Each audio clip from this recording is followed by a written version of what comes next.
Australian Open. Defending champion Sinner destroys de Minaur to reach last four. That, then, is day 11 in the books. Madison Keys beat Elina Svitolina and Iga Swiatek wiped Emma Navarro while, in the men's side, Ben Shelton did for Lorenzo Sonego and Jannik Sinner obliterated Alex de Minaur. Teams of lawyers from the rich and powerful trying to stop us publishing stories they don't want you to see. Lobby groups with opaque funding who are determined to undermine facts about the climate emergency and other established science.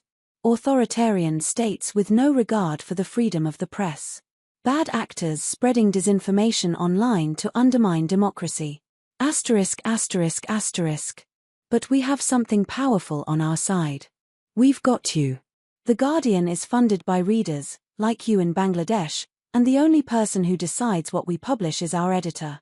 If you want to join us in our mission to share independent, global journalism to the world, we'd love to have you on side. Sinner says he was feeling everything today. When you break quite early in each set it's easier, and de Minaur is a very good player.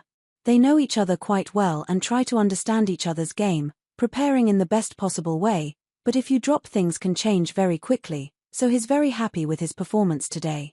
He took things easy yesterday after feeling ill on Monday, but when you're young you recover fast. There's laughter, as he's chatting to Jim Courier, and thanks his team. He told them first thing today that he was ready, ate well and had a good warm-up hit. It was quite windy so they went indoors to feel the ball in the best possible way, and the result was good.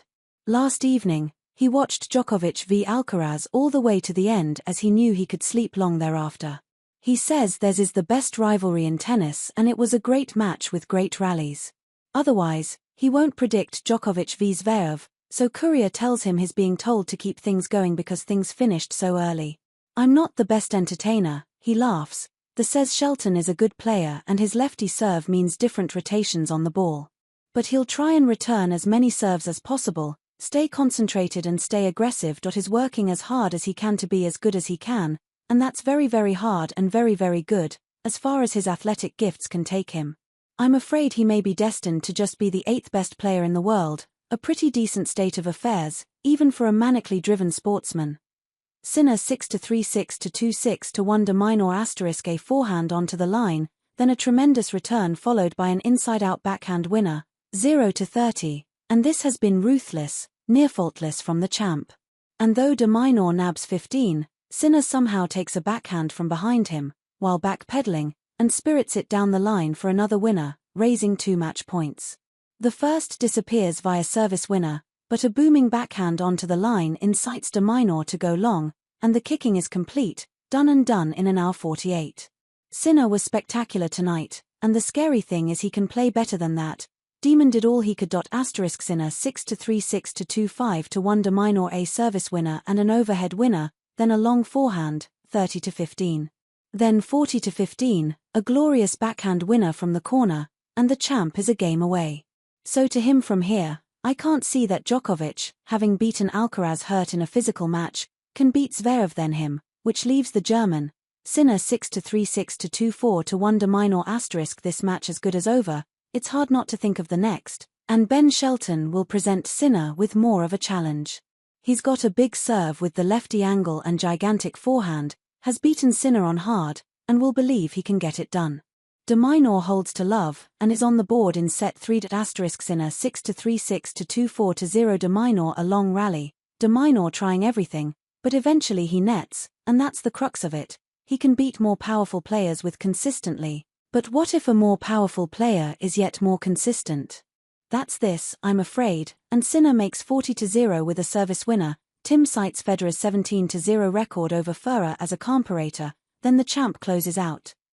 Sinner 6-3 6-2 3-0 de Minaur * before the match, Darren Cahill, Sinner's coach confirmed to Eurosport that this will be their last year together, explaining that after 4 or 5 years you've done all you can and it's time for a new voice. But what a player he's leaving. Though the volleying needs improvement it's still pretty good, otherwise, everything is there. And from 0-30 he quickly makes 30 all, then monsters shots in the next rally until de Minaur wipes wide, and here comes a point for a double break, taken when a forehand flies long. Sinner leads by 2 sets and 2 breaks, which is to say it's a matter of time and not much of it. Sinner 6-3 6-2 2-0 de Minaur yeah. It's pretty flat inside lava, I'm afraid, because this isn't a contest. Sinner consolidates to love, and Demon isn't long for this competition.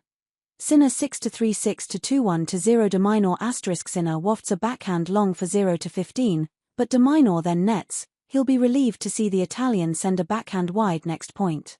But at 40-15, a ball onto the line persuades him to go long, and that brings pressure because he really can't afford to be broken here.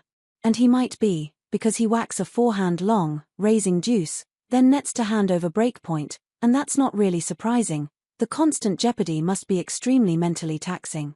Shonoff, though Sinner mishits a return, he soon snatches momentum, and though de Minaur restores it with a good forehand, he then thrashes another wide. He knows, I'm afraid. Most likely, he always did. Sinner breaks in the first game of a set for the second time, and is 5 holds away from the last 4.